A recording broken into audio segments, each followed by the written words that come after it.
Hey everyone, welcome back to Open. Our last guest is a spoken word artist and educator who uses her life experiences and the beauty of self expression to craft her poetry. Her work speaks to truth, resilience, and the power of storytelling, connecting deeply with audiences from all walks of life. As an educator, she's dedicated to uplifting the youth, creating a safe space for literary authenticity and self expression. And joining us to share more is spoken word artist and educator Poetic Brey. Hello and welcome. Hi, thank you for having me. Brava, Poetic Brey. I'm so excited to be here. It's definitely a privilege. So thank you, thank you. Oh my gosh. And, we must share with our audience how we shared space together during Women's History Month. Yes. In which I hosted an event for Uprose Brooklyn, my home in Brooklyn. And you were one of the featured poets, and your work and your words and your energy, it resonated so deeply with me that it was like a quick, okay, let's get you on, right? Thank you, yes. Because that's the impact you have, and so I'm so excited that we're going to be able to share that with our audience, and you need to know that, and you need to carry that in your essence, right? And I think you do, because your story is extremely inspirational. Yeah. And if you don't mind, let's just share with everyone a little bit of your background. Yeah, so most of my poetry comes from personal experiences, especially those experiences I had growing up. So I grew up in the foster care system, and one way I was able to sort of deal with all of the things happening to me at that time at such a young age was through literature, through poetry, through reading. And a lot of my teachers really fostered that in terms of like making me write and making me read in order to learn how to express myself and my emotions and my experiences through writing. And so as I got older, I just used writing as a coping mechanism, writing as like a therapy session. I had my journals, and somewhere along the lines, it became into spoken word, and here I am performing for people now. So yeah. And so let's talk a little bit to that, because it is Mental Health Awareness Month, and and I love having conversations with artists about the understanding of what you're actually doing in your crafting, right? Because even though you're putting it on paper, there's a release factor occurring in which your body is now releasing it. So I can't imagine what that must feel like to feel displaced on that level of displacement. Yeah. Yeah. So I do you mind sharing, like, perhaps one of the most challenging parts of you understanding that this is your tool? And okay, so I would say one of the most challenging parts, especially when you're writing from authentic experiences, like it's your story, is sort of just sharing it with an audience and being comfortable and vulnerable with random people. A lot of the times when us poets or spoken word artists go into these, rooms filled with people, we don't know them.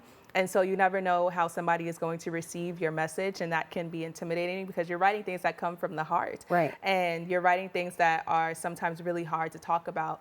But, I'm happy that I did the hard part, which is just coming forth with my story, because I can't tell you the amount of people who have come up to me after shows saying, oh my God, I didn't have that experience, but you reminded me of this. Or, oh my God, I was in foster care too, like you.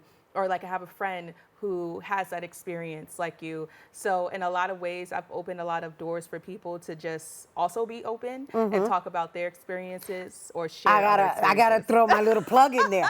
Open. Yeah, right? yeah. No pun intended. No pun intended. Yeah, I love it. I love it. But yeah, it's opened a lot of conversations for me, a lot of doors for me with just telling my truth and being true to that. So yeah. Yeah, no, and this is what I mean, right? So you said, I'm happy I did the hardest part. Was the hardest part putting it on paper or presenting it? Because putting it on paper within itself is very challenging, because now you're facing yourself. Yeah. I feel like one of my students right now. I want to choose both, but I won't. So I would say the hardest part is definitely presenting it. I came a long way with, public speaking and being a performer. Before, I used to get really nervous, so nervous I would start like profusely sweating and like shaking. And now I'm to the point where I can't wait to do it, and I'm excited, and it's good jitters. And I always want to share my story on the stage, on a platform with a mic. So I think that was the hardest part at first, but once you continue to do it and keep practicing your craft, it becomes a lot easier to speak on those things. And so one of the other things I recall upon in witnessing and experiencing is this family that was there present for you. Yes. We have to talk about that because I was really taken. I was like, oh my gosh, I want to be down with you guys. Yes, so that is my poetry family. Some of the folks that you've seen in that group are from the Harlem Bomb Shelter. So that's the poetry organization I run with. And it's a literary organization, so we do lots of things such as open mics, we do showcases, we do slams. And so because I'm a part of this community, a lot of those folks will go with me to support me or just be a part of it. And that's why you hear a lot of the commotion in the background and screaming and yelling, because they know me, and so they want to interact with my performance. And so it's the Harlem? The Harlem Bomb Shelter. The Harlem Bomb Shelter. Yes. And the reason I felt it was important for us to share it with our audience is because they roll with you. Yeah. You roll with each other, right? Yeah. And what I mean by that is, yes, they coordinate their own events and they're putting each other on. But when someone is performing at another venue, which is how I met you, they're there, and it was an open mic, so they got to perform as well. But they have this wonderful banter that is it's very encouraging and very empowering and very that's my posse. Yeah. And that's something that I love about the poetry community. It's like, out of all, the artistries in the world, I feel like we are so supportive of everyone. You don't really get that competitive nature, maybe in the slamming world, but even with slams, we're still really supportive of one another, and we want to see each other win, like authentically want to see each other win. And that's what I love about us, and that's why you feel that connection, because we are really rooting for each other. Yeah, and the reason I brought it up is because that within itself was poetic, right? Because I know you're going to share your poetry with us later, and they're going to understand what I'm talking about, right? Because we're talking about like a little bit of your upbringing. I mean, we're skimming through it. Yeah. However, it's like, well, how, ironic is that you roll with the family now. Yeah, yeah. And that's something I actually didn't think about. So that's beautiful to like make it come to surface now, that idea of like rolling with the family. And I do call them my family all the time. I think you have your blood family, but you also have your chosen family. And the poetry community and my friends in it have definitely become my chosen family. And it's incredible. It's definitely changed my life for the better. So, yeah. And so now, before we run out of time, let's talk about how you're passing it on to the next generation, because you're an educator in your field. Yes, so I am an educator. I have my master's degree in American literature. And so with that degree, I feel like since I was able to find my truth, to find my passion, to express myself through literature, I want to do that for the youth, and I'm really passionate about it. Right now, I'm actually teaching them poetry. And it's incredible to see the ways in which they're becoming creative, the ways in which they are pushing themselves, the ways in which they're introduced to different literary forms, literary ways of like writing. And so I feel that it's important for us to wove in sort of the literary aspects that can be fun, because a lot of the times we see reading and poetry as like this boring, like sort of like a thing, but it can also be very exciting, and it can also be very life-changing. So that's what I try to convey when I'm teaching my students. Yeah, and so it's definitely transformative. We already discussed the power of what it does when you're able to put it on paper, release it, and of course present it as well, right? Because there's this freedom that you're exercising, right? So you're letting go of the weight. And so what we didn't mention is the age range that you're teaching, where you're teaching, and what that looks like if somebody were interested in your programs. Are you at a school, or are these programs? So I do a little bit of both. Okay. So with the Harlem Bomb Shelter, we do have a program, and it's a teenage slam, and we do it towards the summertime, like August-ish, during like Harlem Week. And we have rounds, so they compete, and the people who make it to the final selection will compete in a slam for some money and for some mentorship from the Harlem program, from the Nice. Harlem Bomb Bomb Shelter, Shelter, excuse me. And yeah, they get to roll with us for a little bit and be introduced to other platforms and get some exposure in the poetry community. And then I also teach out of school. So I teach at a charter school, and at that charter school, I teach kids from ranging from 12 to 18. So I'm kind of all over the place. You're dealing with that troublesome age, right? And I'm like, But you know, they say that, but I love teenagers. And that's why I teach this age, because they're so fun and they're so spunky. And I sort of love the banter that they have, because I'm ready to give it right back. And they appreciate it a little bit. Yeah. And so I teach them poetry units and other units as well, but this is my favorite. I'm biased. So yeah, that's what I do. That's nice. It's really nice. And I'm just taking it in right now because it's lovely that you're also touching their lives at a pivotal moment Yeah. of their lives, because the teenage years are very crucial. Yeah. That's when they're gaining their independence. That's when they're becoming rebellious. And I'm speaking on behalf of being a mom to a teenager. Yes. So the fact that you're offering them these tools, Yeah. right? And not only instructing them in what to study and what to read, you're offering them tools in how to navigate through the world, because really it's that's where we're at right now. No, seriously. And I tell them that's what it's all about. Like, if you remember nothing else, just remember that writing itself is important, and you need writing throughout your entire life. So it's important that you know how to use this tool that we actually take for granted sometimes, because we write all the time, but we don't understand the power of a message. Like, a sentence alone can change a life. So I try to convey that message and hope that it sticks with them. Yeah, well, it's definitely your messaging is definitely inspirational, and so before we go, I just want to share with regards to the Harlem Bomb Shelter, the program that you mentioned. Is there a registration involved? How does that work? Because you said it happens in August. So if someone is watching, can they go online? Yes. How do they link up and sign up? Absolutely. So if you wanted to link up, sign up, and do the things, you can follow the Harlem Bomb Shelter on Instagram, and it's literally Harlem Bomb Shelter on Instagram. And then you'll see links to different things, and we're pretty good with keeping things up to date and posting about different events that we have coming up. So when it comes towards that time, we will be posting those things. And we also try to use other outlets like flyers and different, platforms that spread the word, if you will, to expose what's going on with us in our organization. And so with you have any upcoming performances? Yes, I do have an upcoming performance, and it'll be with the Harlem Bomb Shelter, and we're sort of doing a showcase with all of our squad members, Squad 303, woo woo. All right, so I was right. I use Yes. the term posse, but it's squad, baby. Yes, with our squad members, love it. and we'll just be doing some sets and be doing some poetry, as well as different games, different trivia, so it'll be a good time. And when's that? It is happening May 1st, I think. No, yeah, May 1st. Oh.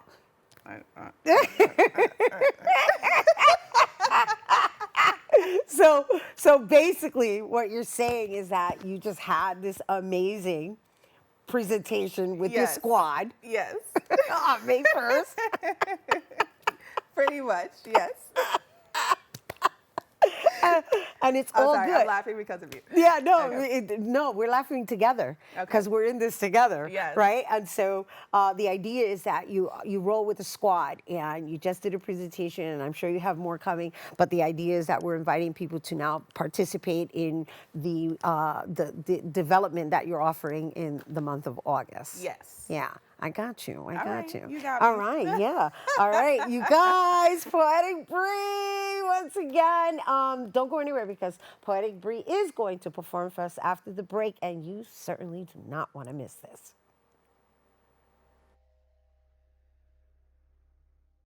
Hey everyone, and welcome back. Here now to perform. I want my foster home to be like the one I see on TV. Let's give it up for Poetic Brey. As a kid, I really liked this show on Cartoon Network called Foster Home for Imaginary Friends. And I know that this home has all different types of weird looking creatures in it, but somehow I relate to them. I like Wilt because despite his dismembered appearance with missing limbs and stitches, he always carries himself with a sort of gentleness. I like Eduardo because although he appears hairy, scary, and tough, behind that muscular physique is someone who just wants to give you a hug. I like Coco because she's whimsical and doesn't say much, and I like Blue. I like him because he's blue and mischievous. Even with his small body and stubby characteristics, it doesn't stop him from having the biggest ambitions that can be considered quite majestic. Most of all, I like these characters because they are like me. They've been abandoned by their previous creators. But in their foster home, they are reminded that good ideas are never forgotten. And so I want my foster home to be like the one I see on TV. In my foster home, we are ideas that were not quite fleshed out. And being an unfinished thought is something that gets you left outside. And when you are put into a home with other beings who have been left outdoors, there's really nothing else that can exist in that home besides rage. It's uncanny to think that all this hurt can exist in such a tiny place. And the energy oozing out of my foster home is really something quite vile. It is a green and blackish color. And so I want my foster home to be like the one I see on TV because I know Frankie and Mac will protect me. These characters aren't imaginary friends on the show, but they keep everything intact in the imaginary foster friend's home. Maybe they can keep my life intact, protect me from that oozing green black that wants me to be subjected to my harsh realities. And besides that, I know Frankie would keep me safe because on the show, she's kind and warm-hearted. She's the best and only caregiver I know. And Mac makes me believe that unconditional love exists because he always forgives Blue for the mayhem he inflicts in my home. Everything is conditioned by unspoken trauma and government assistance. And God forbid you broke down in the midst of all this, you would be treated as if. Anyways, back to the show I like. There's a particular episode that reminds us that these imaginary friends need a home. Adopt a Thought Saturday. Maybe I could be a thought that's adopted. I don't get treated humanely in my foster home, so this must mean I'm not human, creature-like, an assortment of weird characteristics like my friends on TV. The adults around me wouldn't notice if I disappeared into an alternate reality. That's probably why we eat separately and don't get invited to family gatherings and receive occasional blows to our tiny and fragile bodies when we step too far outside the lines of our foster parents' boundaries. Click goes a television screen. My foster parent says it's time to sleep. As I lay in my bed, looking at the poles holding the other bed on top of me, I close my eyes and dream about being an imaginary friend. Repeatedly, I wish for my foster home to be like the one I see on TV. And if not in my reality, at least let me have it in my dreams. Snap, snap, snap. Yeah, snap, snap, snap, snap, snap. Oh my goodness. Thank you so much for sharing that with us here in our Open Artist Spotlight. Everyone, Poetic Brey. And once again, for more information, you can follow her on Instagram, poetic_Brey. And that is our show today. Thank you.